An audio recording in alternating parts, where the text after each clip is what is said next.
Chicos, buenas tardes.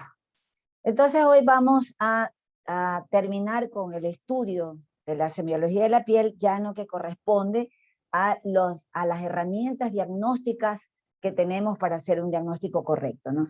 Entonces, como ya les decía, en dermatología pues vamos a utilizar todos los exámenes que se pueden utilizar en las clínicas, pues utilizamos una biometría hemática, o sea, exámenes de laboratorio de sangre común, pues ecografías, radiografías, resonancia magnética, tomografías, dependiendo del diagnóstico, la sospecha que tengamos, ¿no? Es decir, todo ese tipo de exámenes y herramientas que utilizan pues en las otras áreas clínicas. Pero a su vez también ya vamos a ver cómo hay algunas herramientas que solamente son de utilidad o que utiliza es el dermatólogo. Entonces vamos a ver así pues de una manera general todo lo que nosotros podemos utilizar para ayudarnos ante un diagnóstico justamente presuntivo. Como ustedes ya se han venido dando cuenta con el estudio de la semiología, muchísimas lesiones pues son fáciles y de diagnosticar con el tiempo, con la experiencia, uno ya va adquiriéndola y uno dice, ya no necesito hacer exámenes, es tan evidente una placa de psoriasis que realmente no la voy a confundir, ¿no?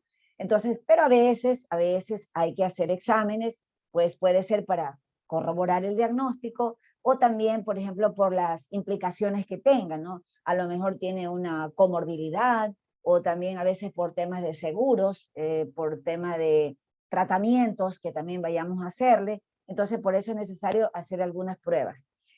Algunas que son de utilidad tan solo en dermatología, en este caso vamos a tener en primer lugar a la luz de Wood. Entonces, ¿qué es la luz de Wood o lámpara de Wood? Es esta, como ustedes están viendo aquí, no es más que, sí, una lámpara que tiene al mismo tiempo, pues, provista de una gran lupa, como ustedes están viendo aquí, una lupa potente para ampliar realmente la imagen de lo que estemos nosotros viendo, y que está provista de unos tubos que emiten o luz, una luz negra. Esta luz es una luz ultravioleta de más de 365 nanómetros de longitud, o sea, 360, 365 nanómetros de longitud. Entonces, por eso se llama una luz negra, una luz oscura. Y realmente lo que permite con esta luz es ver la fluorescencia que producen algunas dermatosis. Es decir, nosotros vamos a ver qué color, qué fluorescencia va a emitir y nos va a ayudar para diagnosticar o pues para descartar determinada patología. Miren ustedes, por ejemplo, es de mucha utilidad en ciertas tiñas, especialmente las tiñas microscópicas del cuero cabelludo, que ya la estudiaremos en su momento. Importante, bueno, aquí es un foco que han puesto común, pero es para hacer es la foto nada más, ¿no? La verdadera luz es lo que estamos viendo aquí, ¿no? Entonces, bueno, en este caso, esa luz azul, esa luz negra, pues va a emitir, en el caso de una tiña microscópica de cuero cabelludo, una coloración verdosa, como estamos viendo aquí. En realidad, pues, para hacer una correcta utilización de la luz de Wood, nosotros, ¿qué es lo que tenemos que hacer?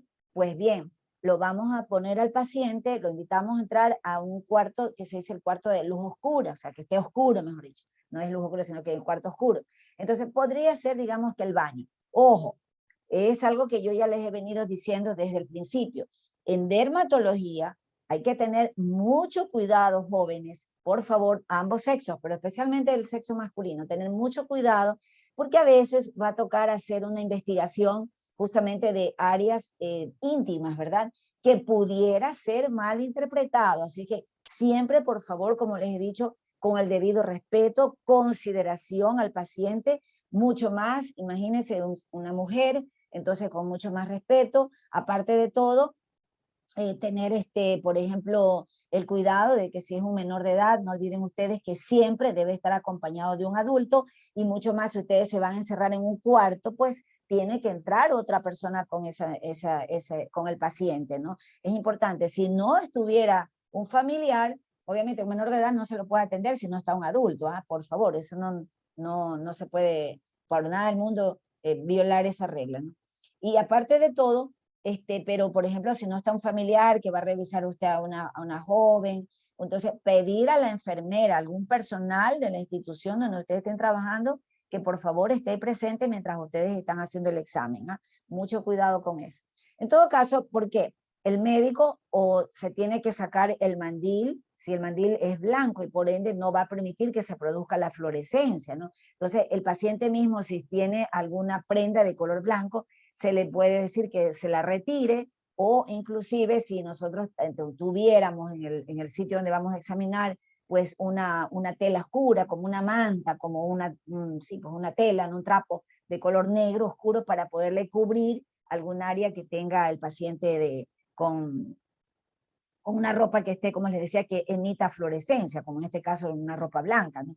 Entonces, por eso, con más razón, y se lo ven que ustedes están sacando el mandil, vaya a prestarse malas interpretaciones, ¿no? Entonces, por eso es importante. Entonces, miren ustedes cómo en esta patología emite esa fluorescencia a color verdoso.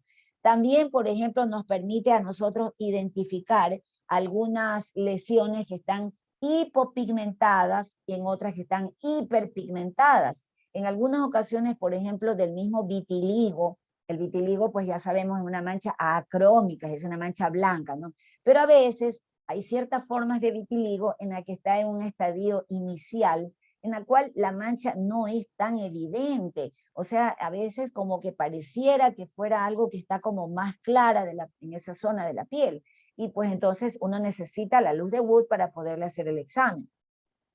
Miren ustedes, por ejemplo, aquí está el ejemplo de la piernita de esta criatura. Aquí la pierna está con la luz normal, pero cuando se le pone en el cuarto oscuro y se le aplica la luz de Wood, ven ustedes cómo se observa la mancha. O sea, realmente se dice pues que ante la luz de Wood, el vitiligo no se puede ocultar. O sea, realmente lo que pasa es que todo lo que hay pérdida de pigmento es más manifiesto, o sea, todo lo que se refiere a pigmentación, pues es mucho más manifiesto. Entonces aquí se ve ese color bien blanco, o sea, clara, ¿no? Lo que acá posiblemente medio podríamos nosotros estar inseguros de que tuviera ahí la manchita, ¿no? Lo mismo, por ejemplo, en el caso del melasma. El melasma es lo que ya hemos visto, ¿no? La hiperpigmentación, ¿no? Que puede verse en múltiples causas. Entonces, por ejemplo, nos orienta más que nada en el pronóstico.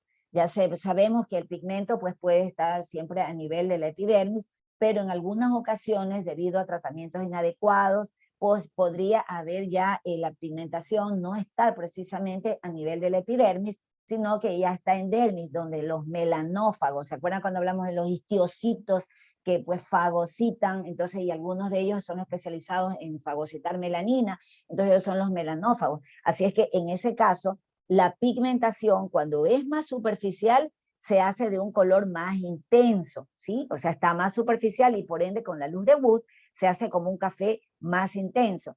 Pero en cambio, si la pigmentación está más profunda, más bien como que se hace un tono más grisáceo, ¿sí? Y a veces en un mismo paciente nosotros pudiéramos ver, o sea, áreas donde están como un poquito más claras, en realidad, es como que el pigmento está más profundo. Cuanto más intenso es, está más superficial, es decir, tenemos más posibilidad de poder sacar ese pigmento, en el caso que nosotros iniciáramos alguna opción terapéutica, ¿no? Entonces, por eso es importante, nos orienta, decir, no, este melasma realmente está bastante complicado, ¿no?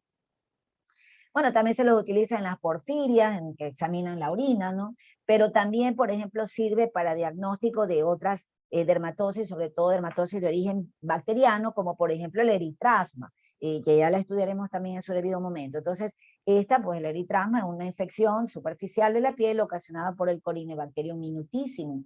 Entonces, ¿qué ocurre? Que en el eritrasma se va a producir, miren ustedes, una fluorescencia rojo coral, como ustedes están viendo aquí, es como rojizo, ¿verdad? Entonces dice fluorescencia rojo coral. Lo que pasa es que en ciertas localizaciones, por ejemplo del eritrasma a nivel de la región inguinocrural, pues ahí también hay otra dermatosis con la cual se puede confundir, por ejemplo en la misma pityriasis versicolor inversa, o a veces con una tiña, o con una dermatitis de contacto. Entonces nosotros le ponemos la luz de Wood y vemos que hace esa fluorescencia rojo coral. Decimos, ah, mira tú, facilito, no necesitamos mandar a hacer ni un cultivo, nada, de una ya sabemos que tiene ahí un eritrasma. Pero ya les digo, lo importante del cuarto oscuro. Entonces, un cuarto oscuro, por ejemplo, siempre es un baño, ¿no? A menos que tuviera una ventana, pero un baño bien apagadita la luz en el mandil, nada que le haga fluorescencia, le permite realmente poderle observar. También miren ustedes aquí, ¿no? Lo que está el eritrasma que les decía, podría ser en axilas también, ¿no? Entonces miren ustedes la fluorescencia rojo coral, ¿no? Eso es típico del eritrasma. Porque ya les digo, hay la pityriasis versicolor inversa, donde te sale justamente el nivel de pliegues. También miren ustedes, para la misma pityriasis versicolor, la forma clásica que generalmente afecta el tronco, las extremidades superiores o los muslos, por ejemplo. Entonces, en este caso, nosotros, si tuviéramos dudas, a veces, ya les digo, el paciente a veces se ha puesto crema y ya no se observa muy bien la descamación que les decía el otro día, la descamación pityriaciforme, ¿no? Entonces, en este caso, podemos verlas nosotros aquí como es la coloración, la fluorescencia que hace la versicolor, es un amarillo dorado, ¿sí? Y la verdad es que entre más antigua, más crónica es la versicolor, más hace ese color, esa coloración amarillo dorado.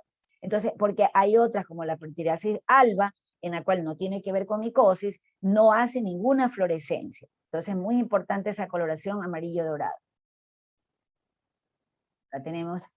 Miren ustedes, otra prueba que nosotros podemos hacer son estas pruebas de las intradermoreacciones, o sea, son pruebas que se hacen de examen como de las alergias que pudiera tener alguna persona. Pueden ser, esta era la forma clásica que se hacía, ¿no? Alergias a alguna sustancia, pues a químicos. Entonces, esto es algo clásico que se solía hacer. Hoy en día estas pruebas alérgicas o pruebas se hacen mejor las denominadas pruebas del parche, pruebas de fototest, inclusive hay de fotoparche, o sea, también para algunas patologías que tienen que ver con el estudio de fotodermatosis, ¿no? O sea, si hay alguna sustancia que hace reacción, pero por la luz solar. Entonces, esas pruebas consisten en que se le aplica una dosis de eritema, o sea, de radiación ultravioleta en la espalda, y se pone algún químico y se ve ahí realmente la reacción que tiene el paciente. Pero en general esto se lo utiliza con los químicos. Por ejemplo, si tienes alergia, yo qué sé, al níquel, tienes alergia al alquitrán, a cualquier sustancia, ¿no? De hecho, ahora, hoy en día hay mayor cantidad de químicos a los que se le puede hacer esta prueba, o sea, a los pacientes. Vienen realmente en tiras, como nosotros estamos viendo aquí, en tiras en las que en cada porción viene la cantidad justa, exacta, del el químico al sospechoso, ¿no? De lo que uno le puede poner. Un sitio donde se hace esta prueba, generalmente muy práctico, es a nivel del dorso del tronco. Ese es el sitio donde más se hace porque es una zona amplia, pues, ¿no? Entonces podemos hacer de mayor cantidad de lesiones, de químicos, perdón. Y luego la lectura se la hace a las 72 y 92 horas. Es para ver realmente qué reacción, qué inflamación produjo, ¿no? Entonces miren ustedes, en algunas la inflamación es de mayor tamaño, se la mide por milímetros, entonces se dice, bueno, este paciente está haciendo alergia al, no sé, al látex, por decirlo un ejemplo, ¿no? Entonces se va midiendo y luego por milímetros se le da el grado de la inflamación. Pueden hacerse inclusive vesículas en algunas de estas lesiones, o sea, la injuria es mayor, la respuesta inflamatoria de la persona, en este caso, pues del sistema inmune de la persona, es mucho más intensa, ¿no? Miren acá, por ejemplo, también aquí le han puesto, ya le han retirado, miren ustedes, le están viendo miden después, y obviamente de acuerdo a la tira, en la tira dice, bueno, a este nivel estaba localizado el látex, por decirlo ejemplo, entonces miden, bueno, tiene tantos grados, tantos milímetros de inflamación, o centímetros, dependiendo, ¿no? Si es que la reacción inflamatoria es demasiado intensa. Entonces siempre la hacen en espalda. Por otro lado, también tenemos a las intradermoreacciones. Estas son las verdaderamente, como les decía aquí, ¿no? Antes que últimamente, únicamente se las utilizaba para pruebas alérgicas como tal, a los ácaros, a todo lo que ustedes ya han conocido, pero en realidad se las utiliza en mucho más que nada en la actualidad, es porque para el diagnóstico de ciertas patologías de tipo, pues, bacteriana, por ejemplo, o también inclusive parasitarias, ¿no? Digamos que esta es la famosa clásica prueba del PPD, ¿se acuerdan? La PPD que les mencionaba la otra vez con el tema de cuando vamos a dar un biológico, un anti-TNF en dermatología, pues para la psoriasis, entonces mandamos a hacer la clásica prueba, ¿no? Entonces lo que hace es que simplemente se le inyecta en la dermis, por eso son pruebas intradérmicas, por eso se llama intradermorreacción, una dosis exacta, pues, de unidades del alergeno, ¿no? Y luego, asimismo, eso lo va a leer después el laboratorio donde lo va a hacer esta prueba. Entonces, con eso lo que están es midiendo realmente el estado inmunológico, pero desde el punto de vista celular, sea al agente bacteriano, como decía en este caso del bacilo de Koch, también a veces le digo micológico, la candidina, por eso la prueba de la candidina también, el PPD es el bacilo de Koch, sí, pues para la tuberculosis, también a veces se hace para la leishmaniasis, es la reacción de Montenegro. Entonces, bueno, todas esas pruebas se pueden hacer y esas son intradermorreacciones. Algo importante es que las intradermorreacciones, una prueba negativa no te invalida el diagnóstico, ¿ah? Eso es muy importante. Obviamente, si te da positivo, es positiva, pero si está negativa, no lo invalida. Y eso, por ejemplo, es básico en el caso del PPD, que me imagino que le deben haber ya enseñado a ustedes en neumología, pero el PPD, por ejemplo, muchas veces te sale un falso negativo, te sale 0 milímetros.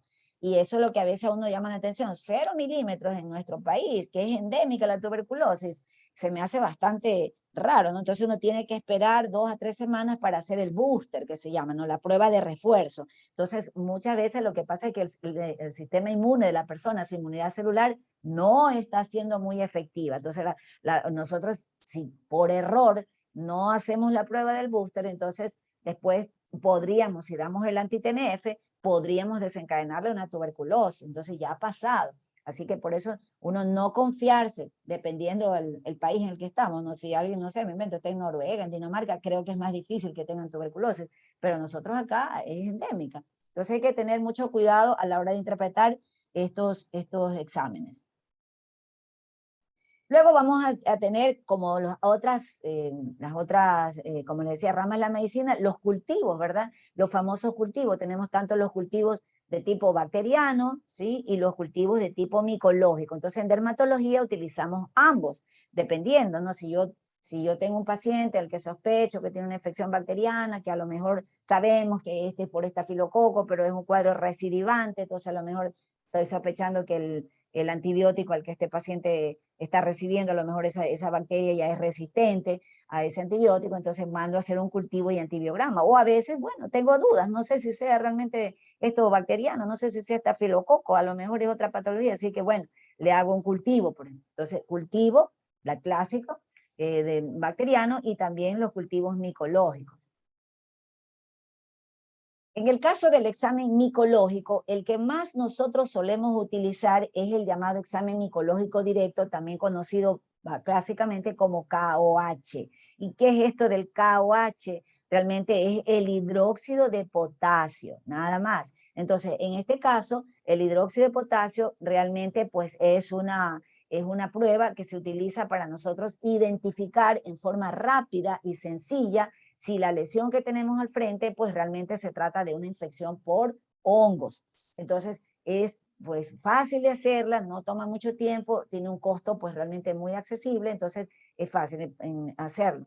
Entonces, ¿qué pasa? Nosotros podemos hacerlo directamente mediante el raspado. También a veces uno le dice, hazle un raspado, y el raspado es sí, porque realmente se utiliza un bisturí romo, sí, que no esté cortante, pues sino que esté romo, y con eso raspamos el área que nosotros queremos estudiar. Puede ser cuero cabelludo, la piel en general, las uñas. Entonces es muy importante el raspado. Entonces lo que se toman básicamente son escamas. Entonces se descama, se raspa ese polvillo, se lo pone pues una lámina portaobjeto, se aplica el hidróxido de potasio y luego pues de haber pasado por el típico mechero de alcohol, o sea el calentamiento, y se lo lleva a observar al microscopio. Y ahí nosotros vamos a ver si hay la presencia o ausencia de algún hongo, ¿verdad? Hongo o levaduras, o sea, puede ser filamentos o pseudofilamentos. En fin, esto nos dice, pero rápidamente el diagnóstico. Miren ustedes, realmente no toma mucho tiempo. El cultivo, bueno, sabemos que desde el punto de vista bacteriano, 48 a 72 horas, ¿verdad?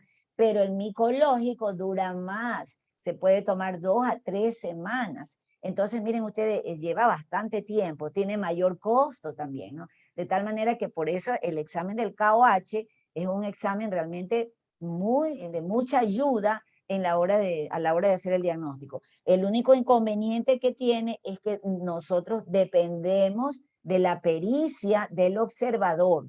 Entonces, es muy importante que el médico o el laboratorista esté entrenado para realmente observar en la presencia de estos tipos de hongos. Entonces decimos, suponiendo que está pensando en un dermatofito, que estudiaremos en su momento, pues dirá micelio tabicado. Entonces uno dice, micelio tabicado, ya sé, este es un dermatofito, así ya sé este tipo de hongo, entonces ya sé qué tratamiento le voy a dar. O me puede salir pseudomicelio, entonces ya sé, no, este a lo mejor es una versicolor, la versicolor te da pseudomicelios, ¿no? Entonces miren ustedes, de acuerdo a lo que te contesta, pero lo hacen rápido, realmente es un examen muy rápido.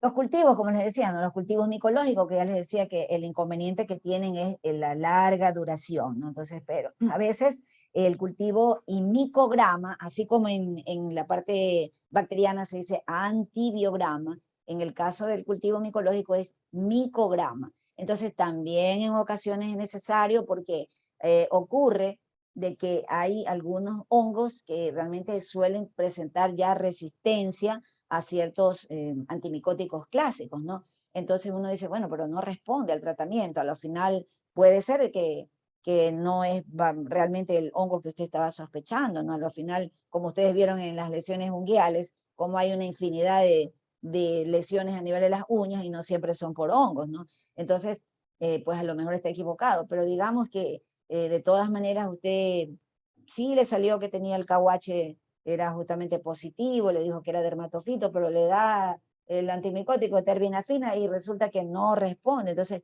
posiblemente haya esa resistencia, ¿no? De allí que es importante hacer realmente en algunos casos de falla de respuesta, pues hacerle el micograma. También tenemos, miren ustedes, otro examen que en este caso es la técnica de vitropresión o de diascopía. Y también es una técnica súper sencilla, ¿no? Realmente esa es de consultorio. Lo único que usted necesita es una lámina portaobjeto, cualquier material, una regla transparente, un pedazo de vidrio que tenga usted allí, obviamente no vaya a lastimar a nadie, ¿no? Entonces usted lo que hace es que presiona sobre el área que desea observar. Y en este caso, ¿en qué situaciones va a utilizar la técnica de vitropresión o diascopía? Realmente cuando uno sospecha, por ejemplo, en el caso ¿se acuerdan de las manchas que yo les decía de tipo vascular? Entonces, una mancha que es justamente de contenido hemático, decíamos si hay por extravasación, no va a desaparecer. Por más que usted le comprima, ya hay salida del vaso, ¿cómo es? Del glóbulos rojos, de eritrocitos, y por ende no va a aclararse. Pero cuando es simplemente las manchas que son pues por congestión, ¿se acuerdan que yo les decía? Usted la presiona y palidecen, ¿sí? Entonces, en ese caso, no va a haber nada de ahí, palidece, se queda totalmente limpia, ¿no? Por ejemplo, en este caso, a una persona que tiene púrpura por esfuerzo, ¿sí? Personas que tienen alguna alteración de tipo vascular y bueno, con una tose, digamos, demasiado intenso, con mucha intensidad, pues se produce en ruptura de esos pequeños vasitos, ¿no? Que están justamente por algún motivo, tiene alguna alteración, las paredes vasculares, y bueno, y sale, ¿no? Le presiona, mire usted, y sigue allí la coloración, por más que le comprime. Entonces, no palidece, decimos, aquí hay púrpura, porque no palidece, no hay aclaramiento de la lesión. También, por ejemplo, en algunas ocasiones, esta prueba de la vitropresión también nos puede ayudar para observar ciertas lesiones en la cual podemos ver, por ejemplo, la presencia o se mantienen allí ciertas lesiones típicas de alguna patología. Usted está sospechando, por ejemplo, de un lupus vulgar. El lupus vulgar es una forma de tuberculosis cutánea, ¿no? Entonces, ¿qué es lo que nosotros vamos a hacer? Nosotros le presionamos, si nosotros vemos esta gran área eritematosa, descamativa, se me podría ocurrir muchos diagnósticos, a lo mejor una dermatitis seborreica, una misma psoriasis facial, pero podría ser un lupus vulgar. Entonces, ¿yo qué es lo que hago? Le comprimo y resulta que me quedan estas pequeñas lesiones aquí redondeadas que se conocen como los nódulos en jalea de manzana. Entonces son como unos nódulos amarillentos y decimos, son los pequeños lupomas que hay allí. Entonces decimos, mira, ha sido un lupus vulgar por esta situación. ¿Sí ven? No me produciría eso en la psoriasis, ni en una dermatitis seborreica, ni una dermatitis de contacto, no produciría, solamente lo pone ahí. Entonces, si se dan cuenta, y una técnica súper barata. Entonces, digamos de consultorio, de tener ahí nada más en el escritorio. Entonces hay cositas que podemos ayudarnos. Obviamente luego ese tipo de diagnóstico nosotros tenemos que confirmarlo mediante una biopsia cutánea, ¿no? Que eso ya es otra cosa. Acá tenemos otro equipo que se utiliza así mismo solamente en dermatología y tenemos a la técnica del dermatoscopio, dermatoscopía, también algunos textos lo pueden encontrar como epiluminiscencia, y realmente lo que pasa es que tiene como una especie de microscopio lupa allí en este pequeño equipo que estamos viendo aquí, ¿no? Y tiene pues un aumento bastante importante, aproximadamente hasta de 20 mire, es bastante, ¿no?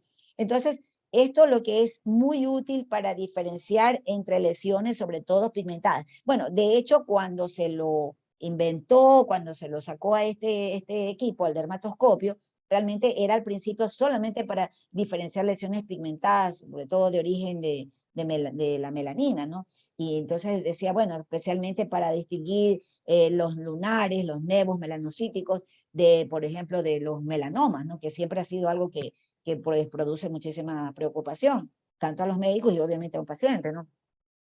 Entonces, ¿qué pasa? Para el estudio de estas lesiones se establecieron patrones, como en la parte histológica, igual, todo es patrones, ¿no? Acá también se dedicaron muchísimos de estos dermatólogos y se pusieron a crear patrones, se dieron cuenta cómo estos patrones se repetían en ciertas dermatosis, entonces decían, así es cuando es un lunar, así es cuando es un cáncer, así luego se dieron cuenta que también tenía asimismo posibilidades por el aumento que tiene de estudiar es potente, como les decía, ¿no?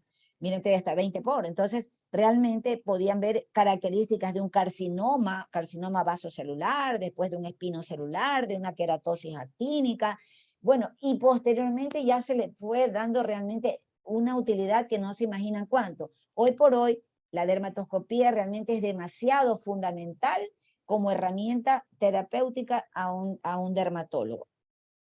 Entonces, en este caso, por ejemplo, nos sirve hasta para alguna persona que tiene una alopecia, en alteraciones que les decía de las uñas. ¿Se acuerdan que les decía el otro día que uno está en la uña, le puede hacer la técnica, la dermatoscopía? Entonces, hoy por hoy, cada vez se le está dando mayor utilidad a este equipo, a esta herramienta, ¿no? O sea, realmente.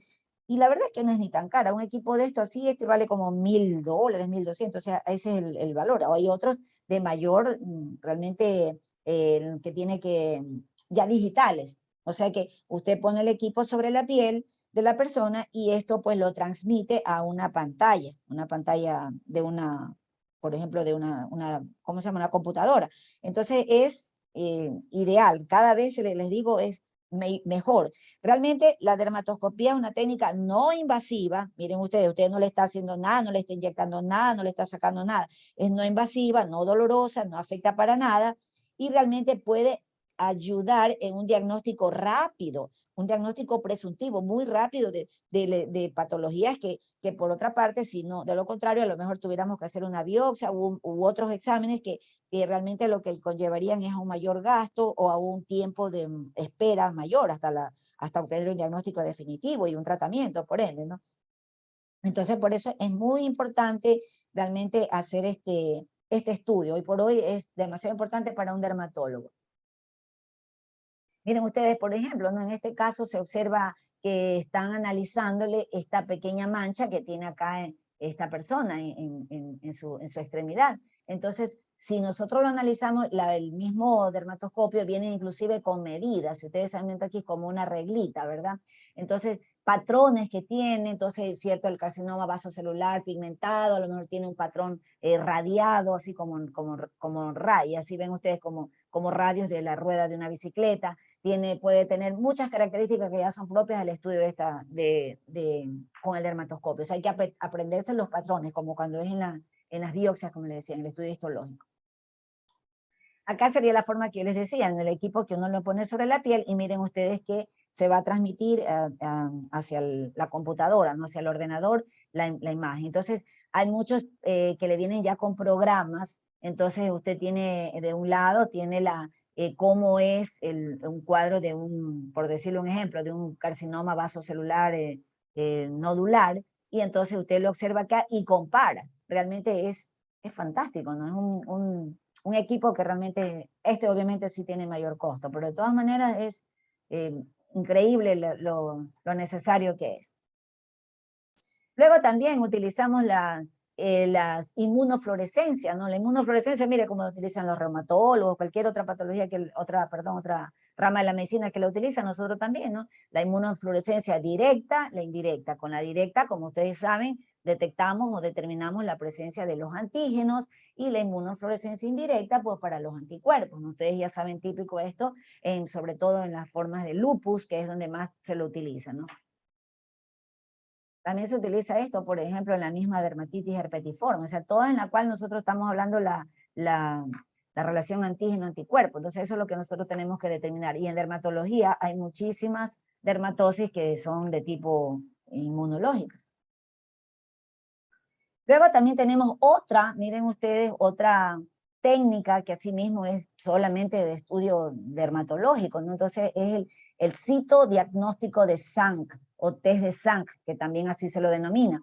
Y realmente también en la actualidad se le está encontrando mucha utilidad. Al principio, al test de Zank, únicamente se lo utilizaba más que nada para, por ejemplo, para determinar si una vesícula que nosotros teníamos delante, un paciente, era algo de tipo viral.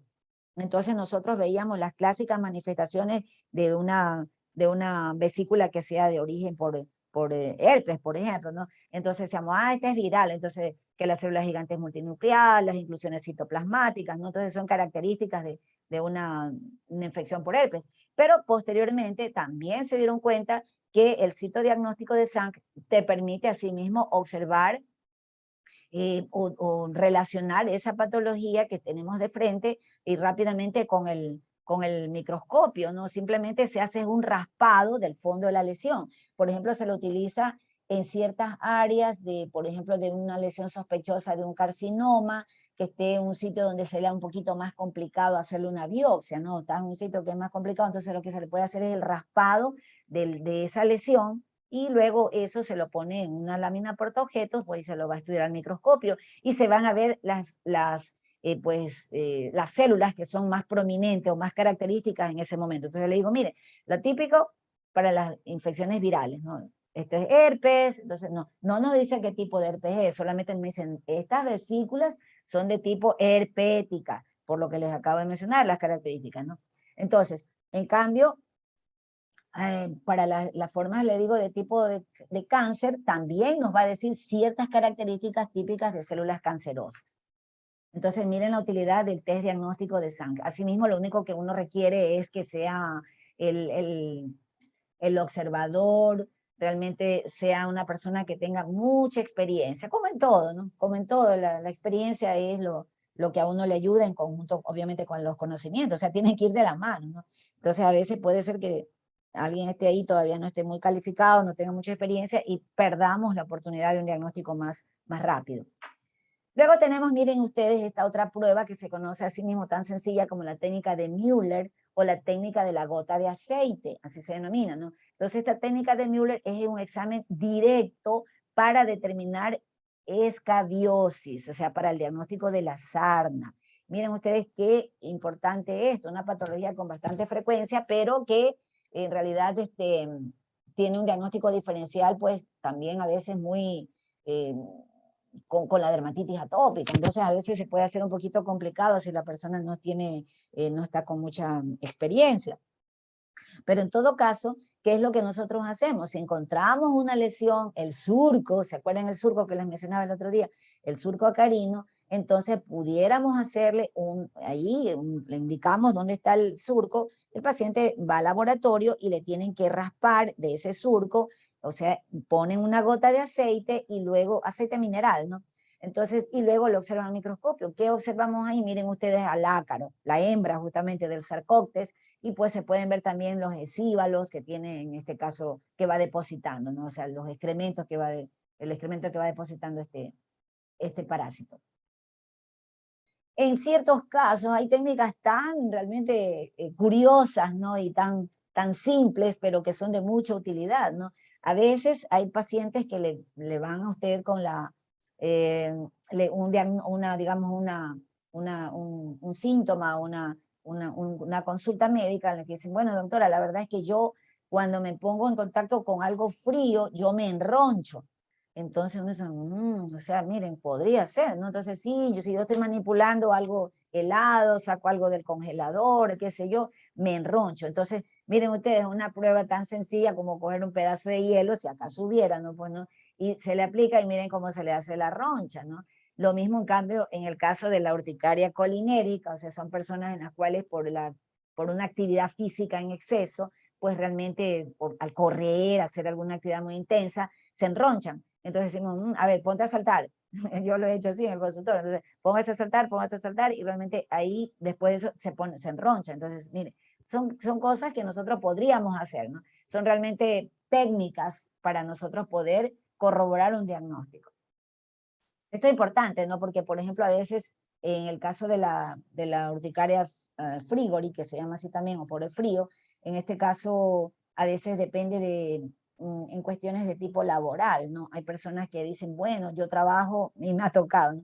Trabajo en ¿cómo se llama esto? Pues por decirlo, una pollería, una de estas donde hay muchos congelados, entonces a veces estos pacientes tienen que laborar en el interior de estas áreas, entonces realmente comienzan a tener la urticaria porque están dentro del congelador, como quien dice, ¿no? Las áreas donde tienen en congelación estas personas, su empresa, ¿no? Entonces, sí, definitivamente habría la posibilidad de que esa persona, pues, si la pudieran cambiar, ¿no? Pero a veces hay gente que va es con el ánimo de causar polémica, ¿no? Quieren obtener algún beneficio y no sea real. Por eso es que uno tiene que hacer esas pequeñas pruebas, ¿no? En este caso. Para la misma escabiosis, también podríamos hacer una técnica tan sencilla como la técnica de la tinta china, como ustedes están viendo aquí. La técnica de la tinta china, pues es realmente muy simple. Lo que hace es simplemente que si nosotros tenemos adelante nuestro un paciente que sospechamos que tiene sarna y creemos que estamos observando a un surco, a veces es difícil verlo, ¿se acuerdan que les decía que a veces la persona del prurito, entonces se rasca y lo rompen, a veces no es tan factible, pero a veces podemos verlo. Entonces, ¿qué es lo que hacemos? Le ponemos un poquito de tinta del sello, que siempre uno tiene que tener un sellito, ¿verdad? Entonces le ponemos un poquito de tinta. ¿Qué sucede? El surco es súper superficial, valga la redundancia, es muy superficial, está bien, está en el estrato córneo, ¿sí? La hembra ahí es que excava y forma el surco donde deposita sus huevos. Entonces, por ende, la capa córnea va rápidamente a absorber la tinta que usted le esté aplicando. ¿Qué es lo que hace? Le aplica y después coge con un algodoncito y que esté empapado en alcohol, le limpia, entonces, pero sale lo que está alrededor, sin embargo, el surco queda, ¿sí? Si ve cómo queda marcadito, ¿no? Entonces decimos, aquí está el surco acarino. Obviamente lo que estamos viendo aquí es de gran tamaño, es por medio ya con el dermatoscopio, ¿sí? Lo vemos así enorme, ¿no? Pero miren cómo se observa la longitud, ¿no? Eso es importante, cómo se puede ver realmente la longitud. Y por último, chicos, tenemos lo que se conoce como, pues, a la reina de las herramientas que utilizamos los dermatólogos, que es la biopsia cutánea. Entonces, la biopsia cutánea realmente te ofrece o te da la oportunidad de hacer un diagnóstico realmente con más acertado. Realmente la posibilidad de hacer el diagnóstico es muy, muy elevada en cuanto si uno tiene la duda, ¿no? de cuál patología. El único inconveniente que tiene realmente es que nosotros, de acuerdo a la patología, debemos escoger la lesión que es la más adecuada. En algunas ocasiones elegimos lesiones que tengan un poco más de tiempo y en otras patologías necesitamos lesiones que sean más recientes. Ahora, Para hacer la biopsia la podemos hacer de varios tipos. La biopsia puede ser por incisional, o sea, pero en ese caso nosotros hacemos por medio con un bisturí, entonces sacamos una lesión, una parte de la lesión que nosotros estamos estudiando o que vamos a estudiar, entonces en ese caso podemos sacar y obviamente hay que suturar, esas se llaman biopsias incisionales. A veces podemos extraer toda la lesión, por ejemplo, más que nada cuando se trata de un tumor, ¿no? Entonces vamos a sacar, es una sospecha de un carcinoma, por ejemplo, decimos, ya, se lo saca todo y toda la pieza se va a estudiar al microscopio, o sea, lo manda a patología, obviamente, ¿no? Pero en otras ocasiones ya es muy práctico lo que se conoce como el punch. Entonces, el punch no es más que un bisturí cortante redondo, ¿sí? Como ustedes están viéndolo aquí, es redondo, o sea, un bisturí redondito. Entonces, hay de varios tamaños. Hay desde 1 milímetro, 2 milímetros, 4, 6 milímetros. Hay algunos que tienen en forma ya como un rombo, que es muy práctico porque te permite realmente inclusive extraer alguna lesión, que sea algo, digamos que un quiste, o puede ser digamos, un nevo que quieres estudiar, lo extraes por completo y obviamente ya permite la sutura, ¿no? O sea, sin necesidad de utilizar un, un bisturí. En todo caso, sin embargo, el más común que se utiliza es la biopsia punch, que se utiliza es el de 4 milímetros, es el más práctico, ¿no? Para mucosas o semimucosas, por ejemplo, el caso de los labios o vanidad genital, se utiliza el de 3 milímetros, por ejemplo, o sea, no tan grande, ¿no? Dependiendo también de lo que usted esté sospechando, ¿no? El inconveniente que tiene con el punch es que la biopsia es más superficial, o sea, máximo es como para dermis, pero cuando nosotros queremos llegar a tejido celular subcutáneo, realmente necesitamos hacer una biopsia incisional, o sea, que lleguemos a celular subcutáneo, es más profundo. La otra es más como para patología que nosotros decimos, bueno, este es un líquen plano, este es una psoriasis, yo qué sé, en que solamente sabemos que todo el cuadro está ubicado máximo hasta dermis, ¿no? Pero si ya decimos que es una paniculitis, yo obligadamente la biopsia la tengo que hacer a mayor profundidad.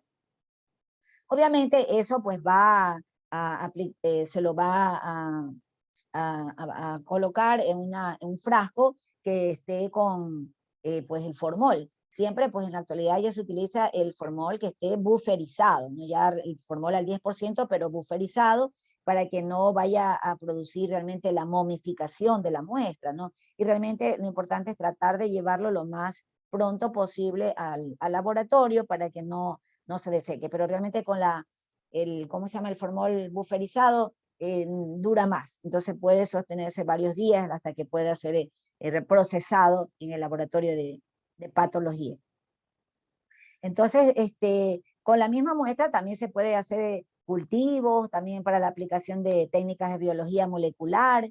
Entonces, obviamente cuando se va a hacer biología molecular no se lo pone ¿cómo es que se llama? En formol, sino que se va en solución salina, ¿no? Para determinar a veces, por ejemplo, tipos de virus, qué sé yo, de BPH, que es lo que más comúnmente se hace. Entonces, eso va en solución salina y es rápido, ¿no?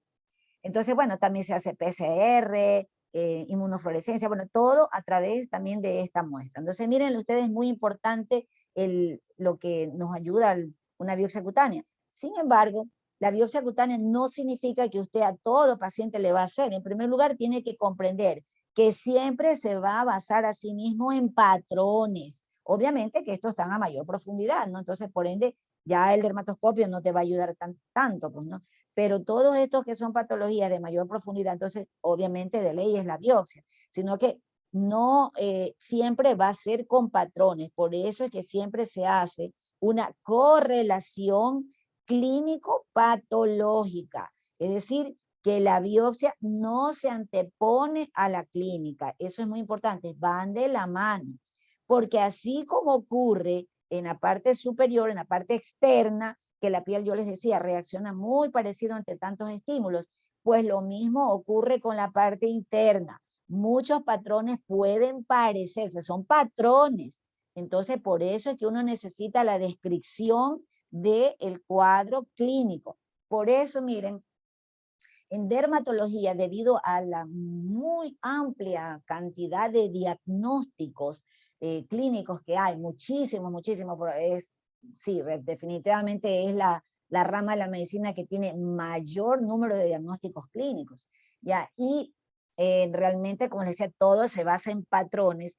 Tanto es así que en la ciencia, dentro de la medicina, la única que tiene un patólogo especializado para piel es justamente de la dermatología, o sea, para algo es dermatología. O sea, hay los dermatopatólogos, o sea, tenemos los patólogos generales, pero tenemos dermatopatólogos, que en este caso, o bien es un dermatólogo que escogió la subespecialidad y solamente se dedica pues al estudio de la parte de las biopsias, pero no, el estudio histológico de lo que corresponde solamente en piel, o un patólogo general que se ha dedicado al estudio exclusivamente de lo que corresponde a las enfermedades cutáneas.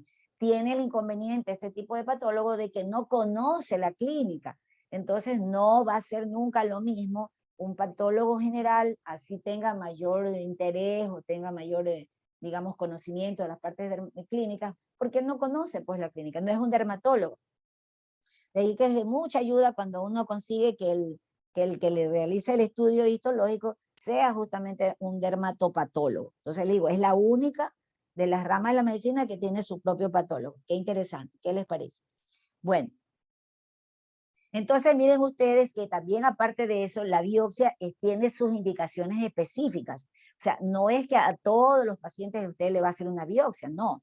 Hay dermatosis que no requieren, hay otras técnicas y por lo tanto no va a ser una biopsia. De tal manera que en las que están indicadas sí o sí son aquellas patologías de tipo autoinmune, en aquellas patologías que son sospechosas de cáncer, esas son pues, las de ley, aquellas que son sospechosas de cáncer, también las ampollares, que son obviamente autoinmunes, pero sobre todo también en algunas ocasiones, digamos, se puede hacer cuando uno quiere hacer un estudio, una publicación. Entonces uno hace, bueno, voy a hacer una correlación de algo y voy a poner como inclusive la parte histológica que encontré en este paciente por publicación, o sea, por estudio. Pero el cáncer y las ampollosas autoinmunes son obligatorias hacerle un estudio histológico. Bueno, entonces con todos esos antecedentes que acabamos de ver, realmente vemos la importancia de las herramientas que hay en dermatología. Ya les dije todo el resto, las otras opciones de exámenes que podemos hacer en el diagnóstico de dermatología, todas las demás que ustedes puedan imaginarse, ¿no? Entonces, bien, ya dejamos atrás eso, ya conocemos todas las lesiones que son elementales, ya conocemos la historia clínica, sabemos incluso exámenes que podemos hacer al paciente. Entonces vamos nosotros ahora a estudiar las llamadas infecciones bacterianas. Este es el primer grupo de enfermedades como tal que nosotros vamos a estudiar y que le corresponden a ustedes como médicos. Este todavía dice el 2020. Bueno, entonces, como médicos generales, aquí tenemos en primer lugar la flora cutánea. Hay que aprender, recordar, porque esto lo conocen ustedes muy bien, que nosotros tenemos un llamado microbioma cutáneo, ¿verdad? O sea, hoy en día se habla de la microbiota intestinal, la microbiota de la piel, o sea, el microbioma en general es lo que abarca bacterias que nosotros tenemos, bacterias, virus, hongos, arqueas, todo, tanto a nivel de la cavidad oral, a nivel del tubo digestivo, o sea, más que nada a nivel intestinal, por eso hablamos del microbioma intestinal, hablamos en el caso del sexo femenino también a nivel del canal vaginal, ¿no? Entonces, miren ustedes, y por supuesto en la piel. Entonces, la piel, nosotros tenemos ese gran grupo de bacterias que, buenas y malas, o sea, realmente un equilibrio de esas bacterias es lo que van a ayudar a contribuir a mantener ese estado fisiológico de la piel. Y que en muchas ocasiones, por enfermedad, por productos externos, nosotros alteramos ese microbioma. Miren ustedes, por ejemplo, en el caso desde ahora con el tema del COVID, pues nosotros tenemos el uso obligatorio de estar utilizando alcoholes, geles, pero la verdad, los jabones, la gente utiliza muchos jabones antibacterianos, pero les cuento que eso va en detrimento justamente del el microbioma cutáneo. O sea, yo siempre digo, bueno, como ustedes conocen muy bien que el verdadero, la verdadera forma de eliminar al virus, en este caso, pues el que estamos viendo en la actualidad, pues el COVID, es por el uso de un jabón. Realmente es la parte del jabón lo que realmente va a eliminarlo al virus, a destruirlo, ¿no? Pero bueno, a veces uno por practicidad usamos el alcohol, pero realmente terminamos dañando el microbioma cutáneo. Eso por un lado. Pero el problema principal está dado por el uso de jabones que son antibacteriales. Y si usted se va a un supermercado, a una tienda, se va a dar cuenta que todos los jabones en su 99% tienen antibacterial. Y la gente lo compra porque mejor, dice, me libro de las bacterias. O sea, ahora es la guerra contra las bacterias. Y bueno, efectivamente, nosotros sabemos que existen bacterias, como decían, protectoras, y también tenemos las bacterias que son perjudiciales. Lo que nosotros necesitamos es un equilibrio de ese microbioma, esas bacterias buenas que deben estar en la piel. Cuando hay un desequilibrio por cualquier causa, incluidas endocrinas, entonces ahí se va a generar patología. Vamos a ver que dentro de esta flora bacteriana nosotros tenemos bacterias gram positivas, tenemos Streptococcus del grupo A, Staphylococcus aureus y del género Neisseria. Pero estas corresponden a flora cutánea transitoria. Esas serían las bacterias, digamos, que no son buenas, son transitorias. Podríamos encontrarla de vez en cuando, pero no es bueno tenerla en forma constante, ¿no? Y dentro de la flora fúngica, o sea, esto ya estamos hablando que va a originar patologías, ¿no? Dentro de la flora fúngica tenemos la Candida albicans, porque justamente siempre que encontramos Cándida a nivel de la piel, está ocasionando cuadro cutáneo, o sea, una infección, ¿sí? En este caso, una infección de tipo micótica. O sea, no debería ocasionar, nosotros no deberíamos encontrar sobre la piel Cándida. Entonces vamos a ver acá, miren ustedes, que dependiendo la alteración de ese microbioma que les decía, si por algún motivo, por el uso de algún medicamento o alguna sustancia que alteramos ese microbioma cutáneo, se va a permitir que justamente esta flora transitoria, ¿sí?, que es la más frecuente, justamente el estreptococo del grupo A, que ya sabemos algunas enfermedades que produce, como la erisipela, ya la estudiaremos, y más frecuentemente el Staphylococcus aureus, a veces también algunas del género Neisseria. Vamos entonces a estudiar una clasificación de estas infecciones bacterianas. Vamos a ver estas justamente. Se las divide en dos grupos. Aquellas en las cuales pues la afectación es directa de la bacteria sobre la piel y los anexos, y también en otras ocasiones vamos a ver que son las toxinas que ellas emiten. Algunas de estas bacterias emiten unas toxinas que van a producir cuadro clínico. O sea, no es la bacteria en sí, sino la toxina. Siempre digo, el veneno que elimina, no la que va a ocasionar el cuadro. Entonces tenemos en primer lugar, cuando es en piel, la afectación directa, vamos a encontrar algunos de estos cuadros que vamos a ver aquí. El impétigo, ya vamos a ver, justamente ocasionado tanto por el estafilococo y el estreptococo beta-hemolítico. El ectima, estas últimas son más predominantemente de tipo de estreptococo beta-hemolítico. El ectima, la erisipela, la fascitis necrotizante. Hay afectación, en cambio, también de las uñas, es decir, a veces la piel está indemne, pero las uñas o el pelo tiene afectación. Entonces, cuando afecta las uñas, recuerden que yo les decía el otro día, paroniquia, si está afectado justamente todo el aparato unguial, y panadizo, recuerden que está afectado ahí los pliegues, inclusive hay la salida de una gota de pus. ¿Recuerdan que les decía eso en la clase pasada? También puede haber una afectación, en este caso es de los folículos pilosos, los pelos como tal. Y entonces en ese caso se le denominan foliculitis. Entonces foliculitis, ya vamos a estudiarla también, afectan unos folículos pilosos. Cuando la lesión es muy inflamatoria, más profunda, se llama furunculosis. Y también tenemos el llamado antrax o carbunco, que ya lo estudiaremos haciendo las diferencias. En cuanto a las que son ocasionadas por las toxinas, vamos a ver que tenemos la clásica, que es el llamado síndrome de las 4S o síndrome de piel escaldada, síndrome estafilocócico de la piel escaldada, o síndrome de Richter, von Richter-Schein, que se denomina este síndrome, tiene algunos nombres, como se dan cuenta, también este por toxinas. Entonces, también tenemos al llamado shock, el shock tóxico, que puede ser tanto por estafilococo y por estreptococo, ya lo estudiaremos también.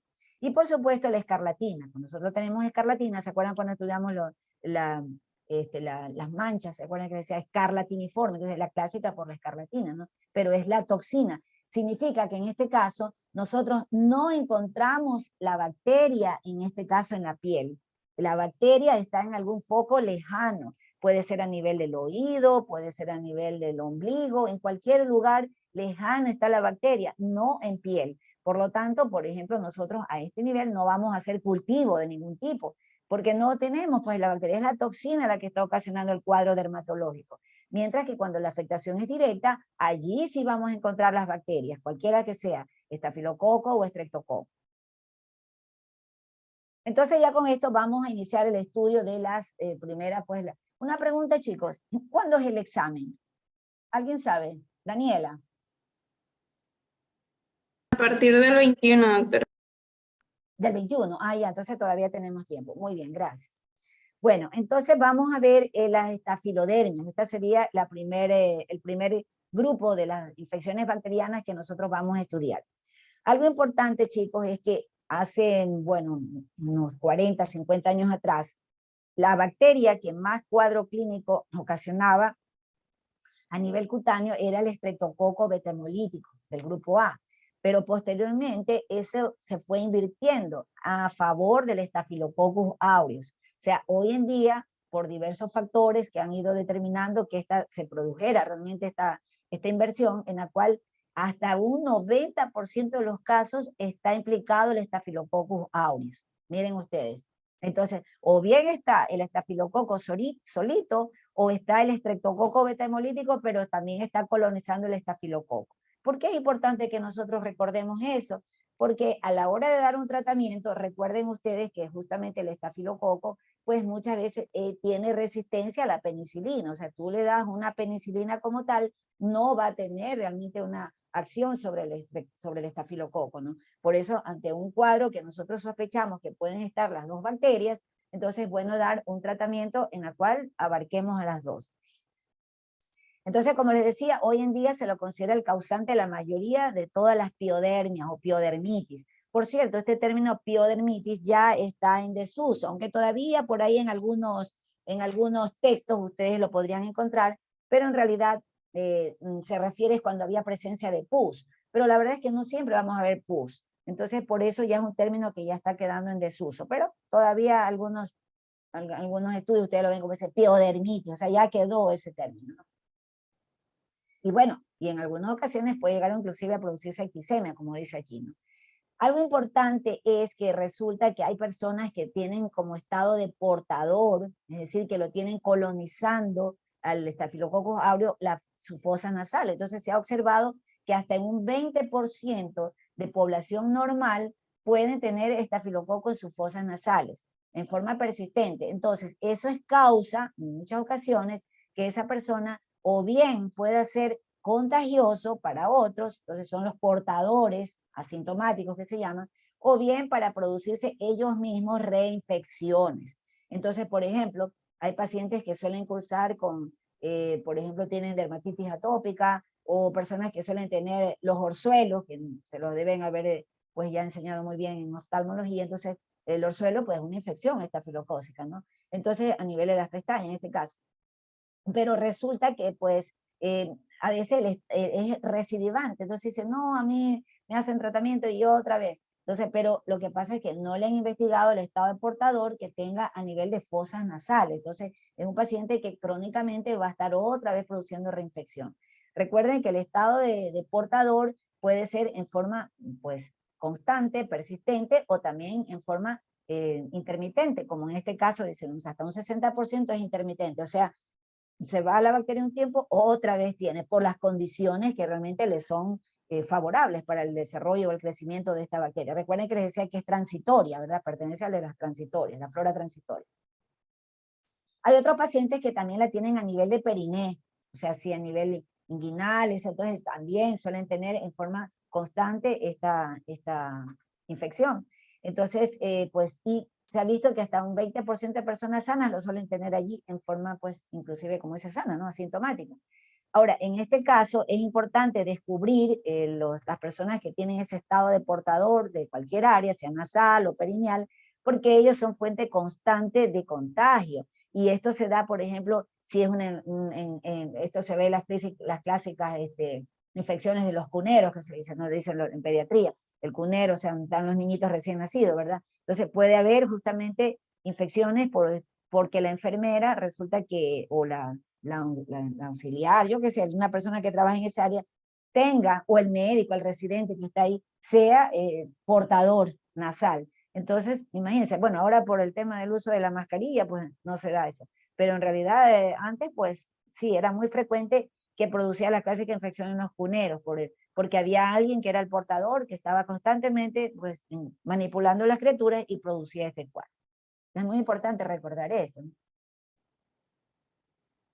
Entonces vamos a ver justamente la primera patología, como les decía, que es el impétigo. Entonces, bueno, realmente es una infección superficial de la piel, muy superficial, es decir, porque la infección no va a llegar ni siquiera a la capa basal, siempre se queda en estrato granuloso o hasta espinoso de la epidermis, o sea, siempre es superficial. Hasta un 90% de los casos, como les decía, es el Staphylococcus aureus, y realmente está implicado en conjunto con el estreptococo beta-hemolítico. O sea, realmente casi siempre lo encontramos en el impétigo, las dos bacterias, ¿no? Y bueno, si dice que está un 10 o 15% según otros estudios, solamente sería estreptococo beta-hemolítico. Ya vamos a ver los tipos de impétigos que hay. O sea, tanto el que es por estafilocócico, o sea, desde el punto de vista bacteriano, y también el que es ocasionado por el estreptococo. Bien, ahora bien, a su vez, bueno, hay terminologías que ustedes deben de conocer y se refiere cuando el impétigo es primario, es decir, que aparece sobre la piel, aparentemente estaba indemne, no había nada y aparece una lesión. O secundario, cuando ha habido una dermatosis previa y posterior a eso se produce una llamada impetiginización. Entonces, impétigo es la forma primaria, impetiginización la forma secundaria. Bien, entonces dentro de esta vamos a hablar primero del impétigo ampolloso, o que es ocasionado básicamente por el estafilococo. Entonces, en el impétigo ampolloso es interesante porque solamente se lo observa con mayor frecuencia, bueno, no solo, sino con mayor frecuencia en recién nacidos, lo que yo les decía, las infecciones que pueden ocurrir en los cuneros, ¿no? Por los estados estos de las personas que son portadoras, ¿no? Entonces, podría ser incluso la misma mamá del bebé, ¿no? O, por ejemplo, lo traen al niño, viene a visitarlo a alguien y esa persona que lo viene a visitar es portador nasal. No necesariamente tiene que ser la enfermera, ¿no? Sino cualquier persona. Entonces, que tuvo contacto con el niño y le contagia. Y lo peor de todo es que pueden producir afectación a varios niños, porque están todos los niñitos, ustedes saben, en una misma salita, ¿no? Entonces, bueno, es muy importante porque se observa en recién nacidos y se caracteriza porque rápidamente se vuelven vesículas y hasta ampollas flácidas. Realmente lo que sucede es que se produce una toxina, es una toxina exfoliatriz que la produce el estafilococo, y esta toxina tiene afinidad por la desmogleína 1. Ustedes se acuerdan de los desmosomas, ¿sí? ¿Recuerdan esas plaquitas que decíamos que mantienen unidos a los queratinocitos entre sí y que cuando se rompen, se alteran esas plaquitas de desmosomas, justamente va a producir que se separen las células, ¿verdad? Hay una acantolisis y por ende pues se forma la ampolla. Entonces eso es el origen de esta infección, o sea, la característica clínica, perdón, de esta infección. Entonces, en este caso, la desmogleína 1 es frecuente justamente su presentación a nivel de la piel, ¿sí? Entonces, por eso esas ampollas se pueden producir por esa afinidad que tiene esta toxina de la bacteria en unirse a esta desmogleína, que es parte de la proteína que forman a los desmosomas. Entonces nosotros podemos ver que es la presencia de vesículas y ampollas. Realmente son ampollas porque son de gran tamaño, son flácidas. O sea, entre más superficial es la ampolla, es más flácida, como ustedes están viendo aquí. Si ven, inician como de forma, son cerosas, transparentes, pero luego se vuelven haciendo realmente ya de tipo turbias y bueno, en algunos casos pudiera hacerse francamente purulento, pero más que nada el término es turbio. Algo que le caracteriza a estas infecciones que son ocasionadas por el estafilococo es que tienen el llamado signo de Nikolsky positivo. ¿Y qué es ese signo de Nikolsky? Realmente consiste en que si uno presiona el área que esté al lado de la piel, bueno, acá se lo podría ver un poquito, ¿no? Esto ya sería en un síndrome de las 4S, ya lo podremos ver después, pero en todo caso, más o menos para que ustedes lo pudieran ver, usted presiona a áreas de la piel que están aparentemente sanas y que están, digamos, alrededor de la ampolla, y esta se desprende con facilidad, ¿sí? O sea, realmente al menor trauma se desprende. El impétigo ampolloso, como les decía, es frecuente en niños, pero en raras ocasiones, en lactantes sobre todo, pues en raras ocasiones nosotros lo podemos ver en adultos. Y en adultos, sobre todo, que tienen alguna alteración de en su parte inmunológica, diabéticos que tienen compromiso renal, porque justamente la toxina es fácilmente eliminable a través de la vía renal. Pero alguien que tiene algún problema de insuficiencia renal, entonces tienen dificultad para la eliminación de la toxina y por ende se va a producir el cuadro clínico. Luego, pues de la ruptura de esas ampollas, entonces se van a producir unas costras que son más finas, realmente es característico de unas costras finas como estamos viendo aquí. En ocasiones nosotros podemos encontrarla en otras áreas, por ejemplo, miren, este es un adulto, ¿no? Entonces tenemos ampollas que a veces, de acuerdo a la localización, pudiera confundirse, como por ejemplo con el herpes zóster, ¿no? Entonces a veces se confunden, sobre todo es un adulto, decimos, pero recordar que aquí son ampollas y no son dolorosas, puede haber algo de prurito, pero realmente no son dolorosas, puede haber un cuadro febril, eso sí, y bueno, pero no siguen aquí es como que imita, ¿no? ¿Se acuerdan que yo les decía el patrón zosteriforme? Entonces miren este que es un impétigo ampolloso con patrón zosteriforme, no es un zóster, lo imita, se parece, pero no es. Acá tenemos, miren ustedes, justamente la típica, ¿no? El niño con las ampollas flácidas, que son características del impétigo ampolloso, como les decía, ¿no? Si lo pones, lo sientas, al niño, miren cómo se va hacia abajo el líquido que contiene la ampolla. Tiene algunos diagnósticos diferenciales, como un pénfigo neonatal, que es una enfermedad de tipo autoinmune, que es propia de niños que tienen antecedentes de la madre que tenga un pénfigo, ¿no? Entonces, por eso es importante una historia clínica que nosotros preguntemos los antecedentes, ¿verdad? Pero además las lesiones son muy numerosas, pero lo más importante son los antecedentes. La madre ya tiene un antecedente de pénfigo, y pues el pénfigo sabemos que es una enfermedad crónica, autoinmune, recidivante. Entonces, justamente la misma situación del embarazo puede haberle desencadenado el cuadro, entonces simplemente pues ella pasa al bebé realmente los anticuerpos IG1 que uno le hace la prueba y realmente lo encuentra positivo. El mismo, si tenemos un paciente ya adulto con un pénfigo ampolloso, entonces nosotros pudiéramos nosotros sospechar y confundirlo también con un paciente que tenga lo que les decía, un impétigo ampolloso. Entonces el pénfigo es un diagnóstico importante. A veces aquí requiere hacer una biopsia y obviamente otros estudios, aunque ya está en la clínica, ¿no? El pénfigo es crónico, dura muchísimo tiempo, mientras que el impétigo tiende a la resolución. Obviamente hay que dar tratamiento, ¿no? El penfigoide ampollar, por lo contrario, el penfigoide ampollar el penfigoide es una enfermedad ampollosa de tipo autoinmune, pero que es frecuente de los adultos mayores, o sea, realmente se ve a más edad y no es tan frecuente en niños, pero estamos hablando que no es que hay reglas exactas, o sea, podría ser un diagnóstico diferencial. En este caso, las ampollas son más profundas y son más tensas, mientras que en el pénfigo y en el impétigo son más superficiales y son flácidas. Aquí mismo igual, un penfigoide ampolloso, si ven ustedes cómo está bien templadita las ampollas, porque son más profundas. Recuerden que esto está a nivel de los hemidesmosomas. Entonces, abajo es que se produce justamente esa reacción de tipo inmunológico. También a veces podría darse, miren ustedes, por una quemadura solar, una quemadura de primer grado, pues solar o con agua, algo que pasó. Entonces es muy importante porque miren, a veces le podría tocar hacer un diagnóstico diferencial al respecto por motivos legales, ¿no? Eso me pasó a mí muchos años atrás, cuando yo trabajaba en un hospital infantil, en la que pues llegó una criatura con un impétigo ampolloso, pero parece ser que la mamá tenía fama de que no era muy cuidadosa con su bebé, entonces la gente, los vecinos, pues la acusaban que era que a lo mejor lo había dejado mucho tiempo en el sol. Entonces, pues, en este caso no era, ¿no? El niño tenía el signo de Nikolsky positivo, ¿no? Entonces es muy importante lo que les decía. Pero la verdad es que sí, se forman ampollas muy parecidas. Entonces hay que estar atentos en los diagnósticos diferenciales.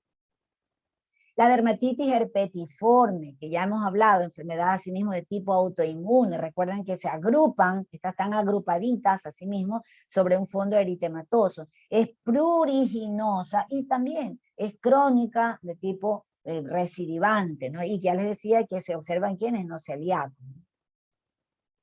También a veces pudiéramos ver el diagnóstico diferencial, hacerlo con el prurigo por insectos. O sea, hay personas que son súper alérgicos, ¿verdad? A las picaduras, inclusive de insectos. Cuando te hacen unas pruebas alérgicas, resulta que puedes tener inclusive alergia a la picadura del mosquito, por ejemplo. Ustedes verán en algunas pruebas, algunos test que se observa eso, de hacer pruebas para picaduras de mosquito. Entonces, así es. Te evita un paseo, fuiste al campo, bueno, en la misma ciudad hay mosquitos, ¿no? Entonces, te picaron los mosquitos y esa persona tiene hipersensibilidad a la picadura del insecto, entonces se producen estas lesiones que pueden confundirla como infección de tipo bacteriano. Entonces, ojo con esto. Bueno, en cuanto al tratamiento, bueno, vamos a ver y depende el tratamiento, pues se utiliza tratamientos sistémicos o tratamientos tópicos de acuerdo a la gravedad del cuadro, ¿no? Entonces se puede utilizar dicloxacilina, que a una dosis de 30 a 40 miligramos por kilo. No olvidar que eso hay que repartirlo en 4 dosis.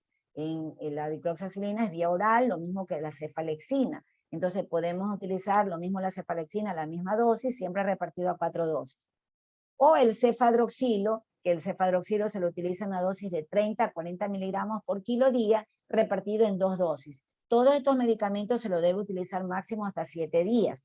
No olvidar, chicos, que yo les decía inicialmente que precisamente uno de los factores que hoy en día se le está dando mucha importancia es a la disbiosis intestinal.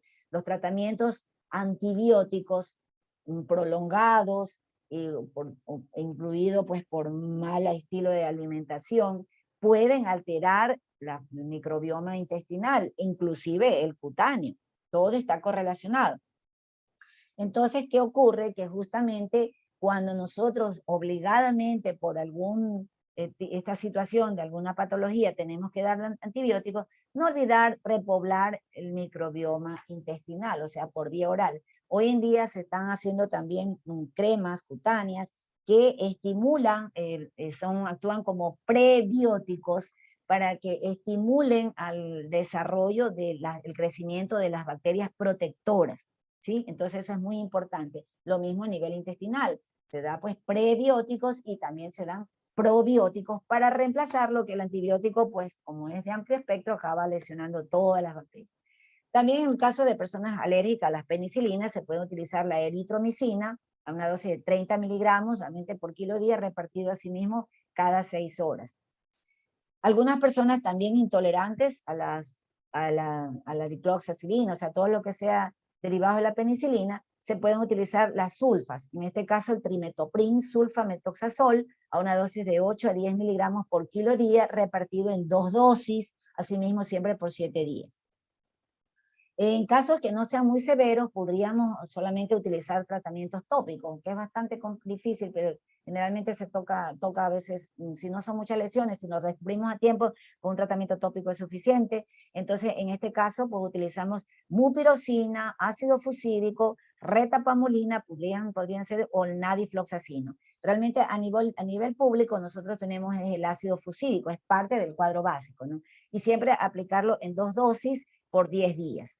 Es importante realmente el tratamiento de la limpieza de las lesiones que están todas ampollosas, o sea, si tiene ahí la costra, hacer limpieza, puede ser con clorexidina, puede ser con solución salina, pero inmediatamente pues a poner el tratamiento antibiótico adecuado. Y no olvidar después repoblar, chicos, repoblar el microbioma que está alterado y que lo vamos a alterar más todavía con el antibiótico.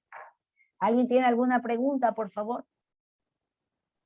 Una pregunta. Sí. En la dermatitis herpetiforme que se suele dar por celíaca, ¿esa duele? Porque se había dicho que es pruriginosa, pero duele. Ajá. Pruriginosa. Obviamente, no, dolor no hay. Lo que sucede es que puede haber, el prurito es tan intenso y obviamente la persona por el rascado puede terminar teniendo alguna infección sobreañadida, ¿no? Y infección bacteriana sobreañadida, por decirles algo. Pero no es dolorosa. Es pruriginosa, eso sí. No tiene que ver con el herpes, que ya estudiaremos eso. Ok. ¿Alguien más? Doctora, el tratamiento sistémico y el tópico se usan combinados. O sea, Sí, claro, por supuesto. Puede usarse tratamientos combinados. Después, cuando veamos en la próxima clase el resto de las infecciones bacterianas, les voy a dar algunos tips de algo que se puede hacer para prevención justamente de las recidivas. Antes se utilizaba mucho la rifampicina, ¿no? Era genial para estas estafilodermias, porque realmente no hay todavía resistencia del estafilococo a la rifampicina, pero lamentablemente la rifampicina no se la puede utilizar por el tema de que es de uso solamente, ustedes saben, del MSP para la tuberculosis, ¿no? Justamente para prevenir la resistencia. Pero bueno, ya hablaremos de eso también, que es muy importante. Si alguien más... y de que ya evoluciona el síndrome de Ritter, de las 4 S. Ya vamos a ver, eso es la próxima semana. Okay. Esas son por las toxinas. Esa es muy importante, esa dermatosis. Esa no es, o sea, yo Gracias, les estoy doctora. dando las que son directas. O sea, cuando usted está ahorita, vamos a encontrar la bacteria. O sea, si usted coge a un paciente con un impétigo ampolloso, le haces cultivo de ese líquido y te va a salir el estafilococo. Entonces, pero en la enfermedad de las 4 S, no, esa es la toxina. O sea, ahí no vas a encontrar, ya les decía que la bacteria está lejísima, en una onfalitis, una otitis, o sea, ni nada que ver con lo que tienes en piel. Entonces no necesariamente tiene primero el impétigo para presentar el síndrome de 4S, ¿o sí? No, de hecho, al impétigo ampolloso se lo considera una forma, algunos autores lo consideran como una forma localizada del síndrome de las 4 S, pero lo que sí llama la atención es que ahí sí encuentras a la bacteria, mientras que en el síndrome de las 4 S no va a estar nunca. Pero es así, porque produce igual, como la misma bacteria produce la toxina que les decía, esa toxina exfoliatriz, entonces por eso es que produce el daño a nivel de la desmogleína 1. Pero sí está ahí la bacteria, o sea, sí le puedes hacer un cultivo y te sale la bacteria. Por eso es que con un tratamiento tópico te va a ayudar. Con el otro no sirve el tópico para nada. Bueno, Gracias, ¿alguien más? doctora. Ya, con gusto. No olviden que hay que entrar ya mismo, pues yo procedo a subir el video y después entren al Moodle. No se olviden, chicos, de contestar la preguntita clásica, básica, hacer el foro y todo. Ya les voy a mandar una segunda tarea, ¿sí? Es importante porque ya de ahí, ya creo que nos queda la próxima semana y de ahí sí ya sería el examen, ¿no? Sí, doctora. Bueno, chicos, entonces, pues voy a proceder a grabar y ha sido un gusto. Buenas tardes. Gracias. Gracias, doctora. Gracias, doctora. Doctora, buenas tardes.